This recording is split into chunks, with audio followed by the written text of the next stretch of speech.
Hello दोस्तों, तो कैसे हैं आप सब। वीडियो स्टार्ट करने से पहले मैं आप लोगों को कुछ बताना चाहती हूँ। आप लोगों में से बहुत सारे लोग मुझसे पूछ रहे थे कि मैं इतनी लेट वीडियोस क्यों डाल रही हूँ। तो दोस्तों, मेरे एग्जाम्स चल रहे हैं, जिसकी वजह से तो मुझे टाइम ही नहीं मिल पा रहा अपनी यूट्यूब फैमिली के लिए वीडियो बनाने का। लेकिन आप लोग चिंता मत करें, क्योंकि नेक्स्ट वीक मेरे पेपर खत्म हो जाएंगे। उसके बाद से मैं आप लोगों के लिए लॉन्ग वीडियोस लेकर आऊंगी। तो चलो बिना वक्त जाया किए स्टार्ट करते हैं हमारे सिलियांग आइसलैंड के एपिसोड नंबर 8 को। तो जैसा कि पिछले एपिसोड में हमने देखा कि शाओजी की मेमोरी से इन सबको पता चल चुका था कि शाओजी पहले भी यहाँ पर आ चुका है। साथ ही साथ हमें ये जानने को भी मिला कि शाओजी को यहाँ पर लाने वाला और कोई नहीं बल्कि तुली का फादर ही था। तुली का फादर तुली को यहाँ से वापस लेकर जाना चाहता था। इसी वजह से उसने उस मॉन्स्टर के साथ एक डील की, जिसके लिए वो यहाँ बहुत सारे बच्चों को लेकर आया था। उसके बाद एक अजीब से बंदे ने मैजिक स्टोन का इस्तेमाल करते हुए शाओजी और लिंगशी की मेमोरीज को ब्लॉक कर दिया। अब आगे तो नेक्स्ट एपिसोड की शुरुआत में हम एल्डर फैंग को देखते हैं, जो कि लाइब्रेरी पवेलियन में रिकॉर्ड्स को चेक कर रही थी। उन्हें लग रहा था कि शायद उन्हें लाइब्रेरी पवेलियन में उस अजीब से क्रिएचर के बारे में कुछ पता चल जाएगा,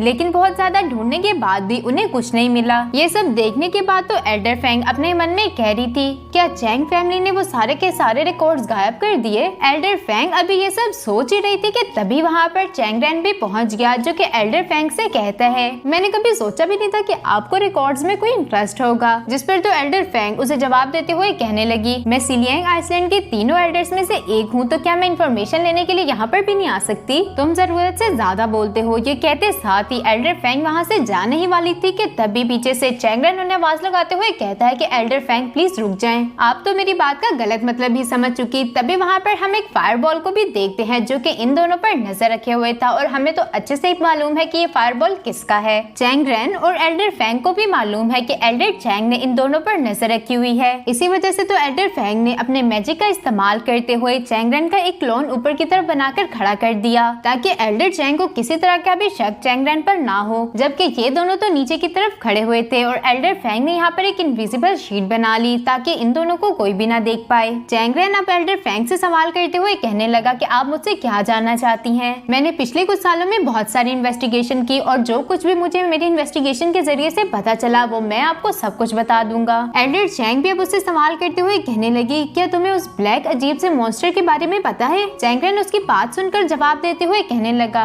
अच्छा तो आप इस बारे में इन्वेस्टिगेशन करी थी। जिस पर तो एल्डर फैंग कहने लगी, अच्छा तुम्हारे ख्याल से फिर मुझे किस बारे में इन्वेस्टिगेशन करनी चाहिए। चैंग रैन अब एल्डर फैंग को बताता है कि मैं उस अजीब से क्रिएचर के बारे में कुछ भी नहीं जानता, लेकिन मैं एल्डर चैंग की सर्विलेंस को थोड़ी देर के लिए बंद कर सकता हूँ, पर वो सिर्फ इतनी देर के लिए होगा कि जिसमें मैं अपना मुश्किल से एक ही सेंटेंस कवर कर पाऊँ। एल्डर फैंग, अगर आप मुझ पर ट्रस्ट करती हैं तो प्लीज अपने मैजिक पावर्स का यूज करते हुए यहाँ की सर्विलेंस को ब्लॉक कर दें, ताकि हम दोनों ही आराम से बैठकर बात कर सकें। उसकी ये सारी बातें सुनने के बाद एल्डर फैंग अपने मन में सोच रही थी, क्या ये चैंग फैमिली की कोई चालाकी तो नहीं, आखिर इसके पास ऐसा कौन सा एविडेंस है। लेकिन जो कुछ भी हो जाए, मैं सर्विलेंस को अभी के लिए ब्लॉक नहीं कर सकती, वो भी इसके सामने तो बिल्कुल भी नहीं। अगर इस बात का पता बाकी के एल्डर्स को चल गया तो वो तो मुझे एल्डर की सीट से भी हटा देंगे। ये सब सोचने के बाद एल्डर फैंग चैंग रैन से कहने लगी कि मैं इस तरह का कोई भी मैजिक नहीं जानती जिससे सर्विलेंस को ब्लॉक किया जा सके, और वैसे भी मेरे पास आज बहुत कम टाइम है, इसलिए इस बारे में हम फिर कभी बात करेंगे, क्योंकि मुझे भी क्लास लेने के लिए जाना है। ये कहते साथ ही एल्डर फैंग वहाँ से रवाना हो चुकी। रास्ते में भी वो यही सोचते हुए जा रही थी कि आखिर ये इतना खतरा लेते हुए मुझे क्या बताना चाह रहा है। ये तो मुझसे भी नहीं डरा, मुझे इसके और जिंगशुआन के रिलेशन के बारे में जानना ही होगा। क्या इसे पहले से ही मालूम हो चुका कि जिंगशुआन कौन है। इसके बाद तो सीन शिफ्ट होकर यहाँ तुली पर आ गया, जो कि शाओजी और लिंगशी से मिलने के बाद दोबारा से घर वापस आ चुकी थी। घर में एंटर होते साथ ही उसे बहुत अच्छे खाने की स्मेल आ गई, और जैसे ही उसने टेबल पर देखा तो वहाँ पर बहुत सारा खाना पड़ा हुआ था, और ये खाना और किसी ने नहीं बल्कि जिंगशुआन ने बनाया था। जिंगशुआन भी यहाँ पर तुली को देखते हुए कहने लगा कि बैठ जाओ, मैं इतना अच्छा कुक तो नहीं, लेकिन मैंने अपनी पूरी कोशिश की कि खाना अच्छा बन जाए। इतने सारे खाने को अपने सामने देखने के बाद तुली की तो खुशी का ठिकाना ही नहीं था। वो फौरन से टेबल पर बैठते हुए खाना स्टार्ट कर देती है, और उसे जिंगशुआन का बनाया हुआ खाना काफी पसंद आ चुका था, इसलिए वो फौरन से जिंगशुआन से कहने लगी, इस स्किल के साथ तुम तो अपना फ्यूचर बना सकते हो। लेकिन जिंगशुआन तो उसे चुप कराते हुए कहने लगा कि खाना खाओ, और हाँ कल के लिए सॉरी, क्योंकि मुझे तुमसे ऐसे बात नहीं करनी चाहिए थी। ये तो तुम्हारा पर्सनल मैटर है कि तुम किसके साथ कैसे रहना चाहती हो। लेकिन हमारी तुली तो इतनी मासूम है कि उसे तो इस बारे में कुछ भी नहीं याद। वो कहती है, अच्छा तुम अभी तक वहीं अटके हुए हो, मैं तो इस बात को कल रात ही भूल गई थी।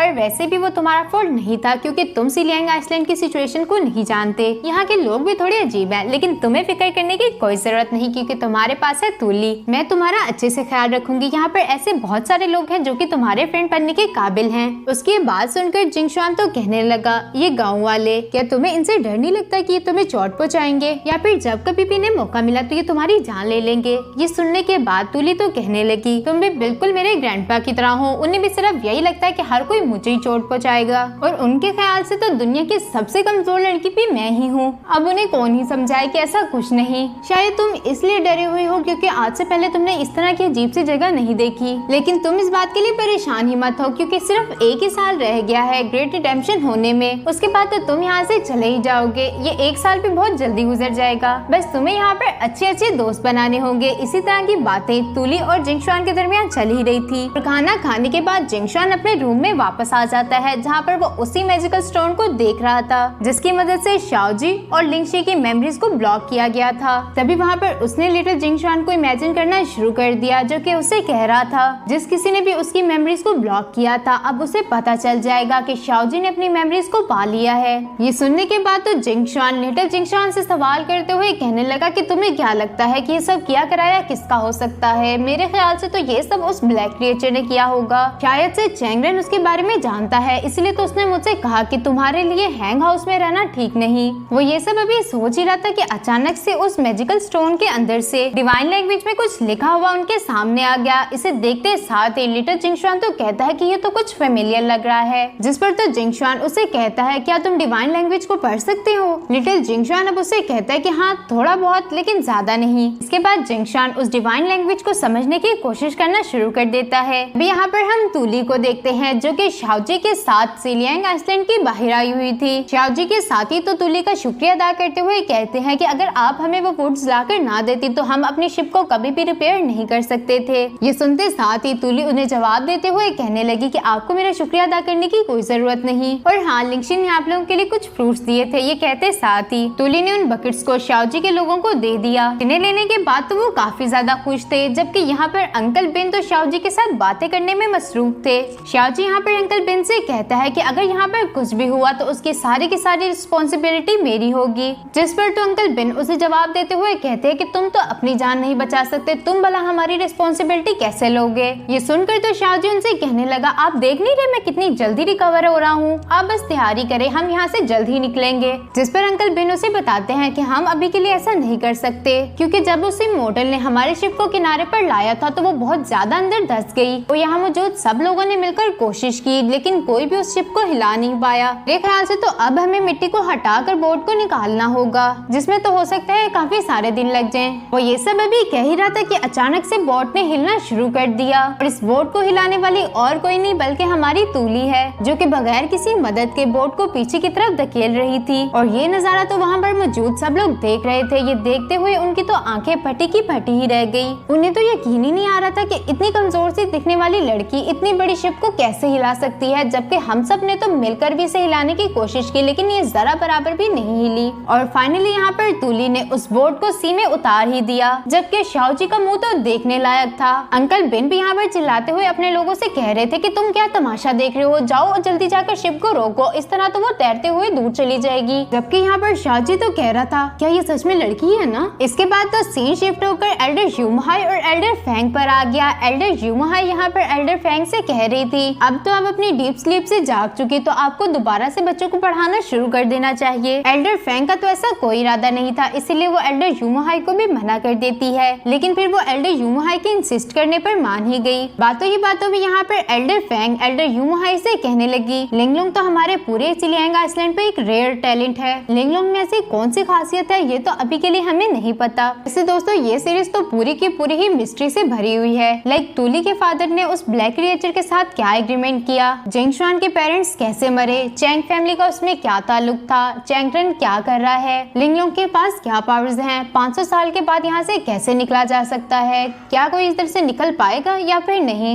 ये सब जानने के लिए तो आपको ये वाला एपिसोड और आने वाले एपिसोड्स को देखना होगा। तो चलो वापस से अपने एपिसोड पर आ जाते हैं। ये सब एल्डर फैंग अपनी क्लास में बैठे हुए सोच रही थी, तभी लिंगलोंग एल्डर फैंग से कहने लगा, टीचर अभी का पीरियड ओवर हो चुका, नेक्स्ट हम अगले लेक्चर में पढ़ेंगे। लिंगलोंग तो यहाँ पर सेम मेरी वाली हरकतें कर रहा था। एल्डर फैंग भी कहाँ कम थी, वो उसकी बात का जवाब देते हुए कहने लगी, लगी, लिंगलोंग तुम तो बहुत रिस्पॉन्सिबल हो। चलो फिर इसी खुशी में हम अपना नया चैप्टर त्याचु शुरू करते हैं। और हाँ, लिंगलोंग खड़े होकर सारी क्लास को बताओ कि रिफाइनमेंट क्या होता है। ये सुनकर तो लिंगलोंग उनसे कहते क्या मैं, जिस पर तो एल्डर फेंग उसे कहती है कि हाँ तुम ही। अब लिंगलोंग ने भी बताना शुरू कर दिया। वो कहता है कि सीलियांग आइसलैंड के इमोर्टल्स का वापस से इमोर्टल क्लास में लौटने का सिर्फ वाहिद रास्ता हेवनली पैलेस है और इसके भी 2 स्टेप हैं। पहले स्टेप में हमारी अच्छाइयों और बुराइयों को जज किया जाएगा। जो इस टेस्ट को पास कर लेगा उसे सेकंड ट्रायल के लिए भेज दिया जाएगा, जहाँ पर उससे 3 सवालों के जवाब पूछे जाएंगे। अगर उस पर्सन ने सही जवाब दे दिए तो वो वापस से इमोर्टल क्लास में जा पाएगा। और इन सब चीजों के लिए आइसलैंड से 3 रिप्रेजेंटेटिव्स को सिलेक्ट किया जाएगा। और जैसा कि हमें पहले से ही मालूम है कि यहाँ के 3 रिप्रेजेंटेटिव्स कौन है। पहला है एल्डर चैंग, दूसरा है एल्डर यूमोहाई और तीसरी है एल्डर फेंग। यहाँ के सिर्फ एल्डर्स ही हेवनली पैलेस से आने वाले एंजल से फेस टू फेस बात कर पाएंगे। और मेरी ग्रैंडमा को ऐसा ही लगता है कि वो इस अपॉर्चुनिटी का फायदा उठा सकती हैं, लेकिन मेरे ख्याल से तो ऐसा कुछ नहीं।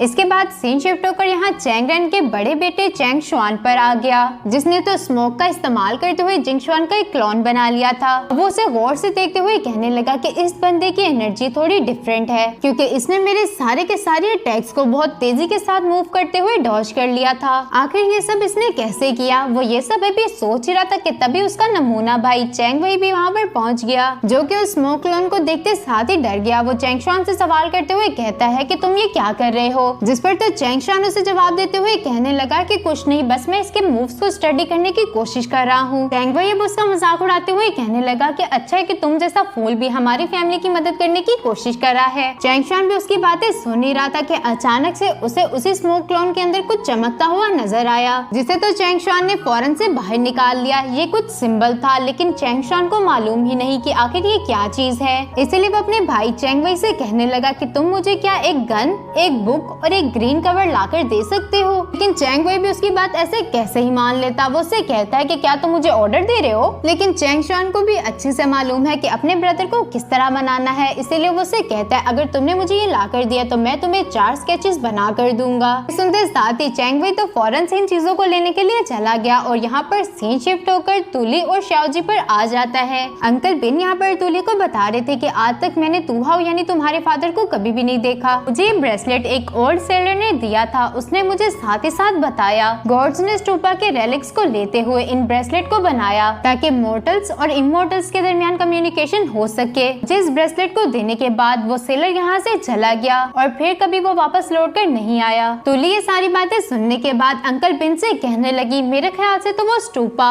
सीलियांग आइसलैंड में एंटर और एग्जिट होने की है और शायद मैंने उस स्टूपा को अपने बचपन में देखा था, लेकिन मैं उसे क्लियरली याद नहीं कर पा रही क्योंकि मैं उस वक्त बहुत छोटी थी। तुली अब अंकल बेन से सवाल करते हुए कहने लगी अंकल बेन क्या आपको उस ओल्ड सेलर ने बताया था कि मेरे फादर को वो स्टूपा कहाँ पर मिला? जिस पर तो अंकल बेन उसे जवाब देते हुए कहने लगी कि इस बारे में तो उस ओल्ड सेलर ने भी मुझे कुछ नहीं बताया था, लेकिन यहाँ से अपनी दुनिया में जाने के बाद हम उसे ढूंढकर इसके बारे में जरूर पूछेंगे। यहाँ पर चैंग शुआन को भी पता चल चुका था कि ये सील दियाओशियान मेंशन की है, जिसे तो मोस्टली मेमोरीज को लॉक करने के लिए यूज किया जाता है। तभी अचानक से उसे अपने फादर के साथ की हुई बातें याद आने लगी, जहाँ पर उसके फादर उसे डांटते हुए कह रहे थे तुम्हारा जिंग शुआन के साथ कोई मुकाबला नहीं, अगर आज वक्त रहते एल्डर वहाँ पर ना आते तो तुमने मारे जाना था। अपने फादर के मुंह से ये सारी बातें सुनने के बाद चैंग शुआन को कुछ अच्छा नहीं लग रहा था, इसीलिए वो अपने फादर से कहता है कि मैं अब बड़ा हो चुका हूँ और अपने फैसले खुद ले सकता हूँ, इसीलिए मैं किसी को भी इजाजत नहीं दूंगा कि वो मेरी फैमिली को हर्ट करे। लेकिन आप खुद ही अपने घर को बर्बाद करने में लगे हुए हैं। एक ऐसा पर्सन जो कि इतना ज्यादा सस्पिशियस है, आप उसको फेवरेटिज्म कैसे दे सकते हैं? ये सब याद करने के बाद चैंग शुआन अपने मन में कह रहा था कि डैड आप क्या सोच रहे हैं, आप अपनी फैमिली को धोखा कैसे दे सकते हैं? इसके बाद सीन शिफ्ट होकर यहाँ तुली पर आ गया, जो कि उसी शिप की इंस्पेक्शन करने के लिए आई थी जहाँ पर उसे पेंडेंट मिला था। इस शिप को देखते हुए तुली को अपने पास की मेमोरीज याद आने लग गई, जहाँ पर उसके फादर उसे खाना खिलाने के लिए उसके पीछे पीछे भागा करते थे, लेकिन तुली तो उनकी सुनती ही नहीं थी क्योंकि फादर को तो तुली के बाल बनाने ही नहीं आते थे, इसलिए वो हमेशा अजीबोगरीब स्टाइल तुली के बना दिया करते थे। तभी अचानक से तुली की नजर एक पिलर पर पड़ गई, जिसे देखने पर तो उसे याद आता है कि कैसे एक दफा वो इस पिलर से गिर गई थी और वक्त रहते ही उसके फादर ने उसे बचा लिया था। और अपने फादर के साथ बिताए गए इन्हीं सारे पलों को याद करने के बाद तो तुली काफी उदास हो चुकी, लेकिन बहुत देर यहाँ पर ढूंढने के बाद भी तुली को ऐसा कुछ नहीं मिला जिसे पता चल सके कि उसके फादर के साथ आखिर क्या हुआ। इसीलिए वो अपने फादर की शिप की तरफ देखते हुए कहने लगी, फादर मुझे ये तो मालूम नहीं कि आप इस वक्त कहाँ हैं, लेकिन मैं आपको जरूर ढूंढ कर रहूंगी। और इसी के साथ हमारा ये वाला एपिसोड यहीं पर खत्म हो गया। अगर आप लोगों को वीडियो अच्छी लगी तो एक लाइक करके प्यारा सा कमेंट जरूर कर देना।